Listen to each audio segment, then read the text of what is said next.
For years, the face of British comfort food had a booming laugh, a booming voice, and an empire that looked unstoppable.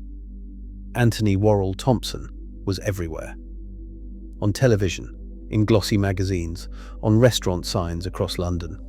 He was not just a chef, he was a brand, a personality, a walking symbol of indulgent British cooking at a time when celebrity chefs were becoming cultural icons. But here is where it gets interesting. Almost as quickly as that empire rose, it collapsed. Restaurants shuttered, staff walked away unpaid, headlines turned from admiration to disbelief. The man, once celebrated as the king of hearty British food, found himself at the centre of one of the most dramatic business failures in modern hospitality. This is not just a story about a chef who lost restaurants.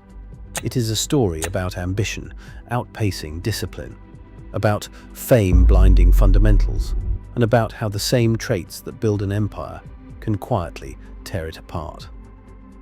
Antony Worrall Thompson's journey began far from the glare of television lights.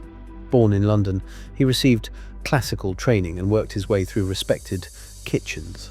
In the early years, he was known as a serious chef with technical ability and a strong sense of flavour. His cooking style was rich, unapologetic, and deeply British. At a time when food culture was rediscovering tradition, that mattered.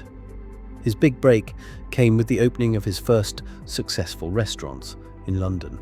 They were welcoming, informal, and full of personality, much like the man himself. Critics noticed, diners followed, and soon television producers came calling. Shows like Saturday Kitchen turned him into a household name. His larger-than-life presence translated perfectly to screen. He was funny, confident, and approachable. Viewers trusted him, and trust in business is currency. By the late 1990s, Worrall Thompson was no longer just cooking food. He was selling an image. Books, appearances, endorsements, and new restaurant ventures followed. The rise felt inevitable. At the height of his success, Antony Worrall Thompson's business interests sprawled across the hospitality landscape. Multiple restaurants operated under his name. There were partnerships with hotels, cookbooks sold in large numbers, television appearances kept his profile high. This was the golden age of the celebrity chef. Jamie Oliver, Gordon Ramsay, and others were turning culinary skill into global brands. Investors wanted in. Banks were willing to lend. Expansion was rewarded, not questioned. Now, you might be thinking this sounds like a perfect recipe for success. A popular chef, strong demand, media exposure. But growth hides risks, especially when it moves faster than systems can support. Behind the scenes, costs were rising. Premium locations meant high rents. Staffing large kitchens required deep payroll commitments, and casual dining margins were thinner than they appeared on paper. Still, the momentum continued. As long as customers kept coming, the cracks stayed hidden. The first real signs of trouble did not come from critics or customers. They came from accountants and suppliers. Some restaurants were underperforming, others were barely breaking even. Expansion had stretched management thin. Worrall Thompson was a chef and a broadcaster, not a financial controller. Operations relied heavily on teams and partners. When oversight weakens, inefficiencies grow, food costs crept up, waste increased, labor scheduling became chaotic. Then came debt.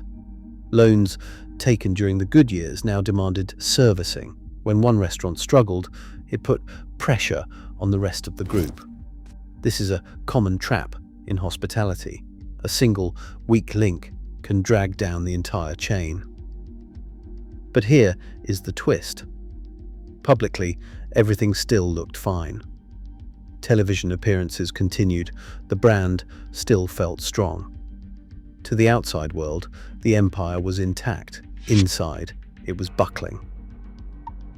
The collapse did not arrive quietly. It arrived in headlines. Several of Antony Worrall Thompson restaurants went into administration.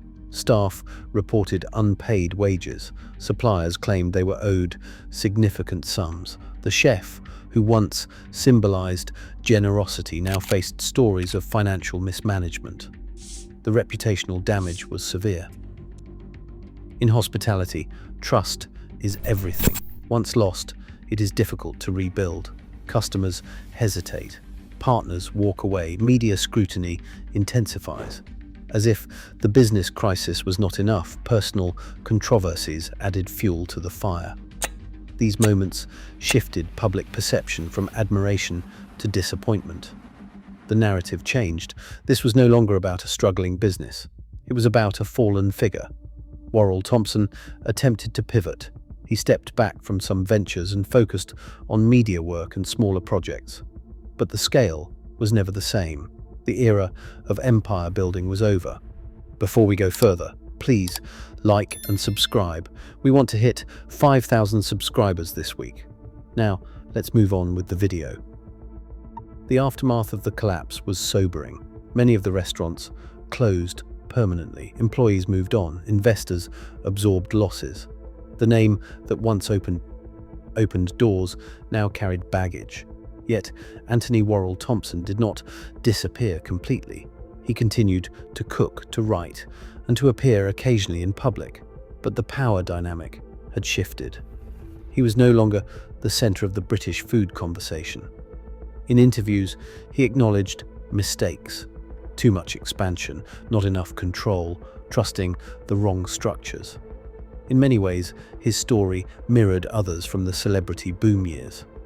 Fame created opportunity, but discipline determined survival. So, what is the real lesson from the collapse of Antony Worrall Thompson's business empire? It is not that talent is overrated. Worrall Thompson was and remains a skilled chef.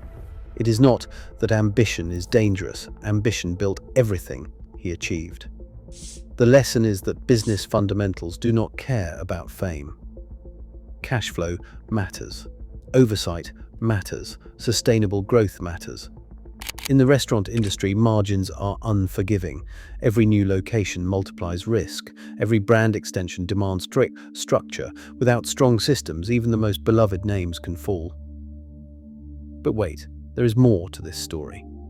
Antony Worrall Thompson's collapse also marked a turning point in how the public viewed celebrity chefs. Audiences became more skeptical, investors became more cautious, the industry matured. Today, successful chef entrepreneurs focus on fewer ventures, stronger partners, and tighter controls. They learn from the failures as much as the successes.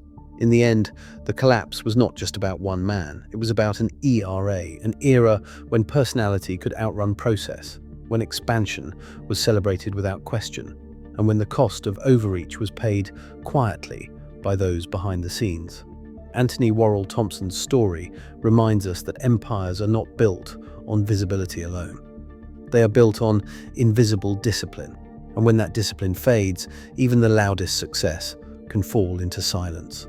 That is the rise, the fall, and the enduring lesson of one of Britain's most famous chefs.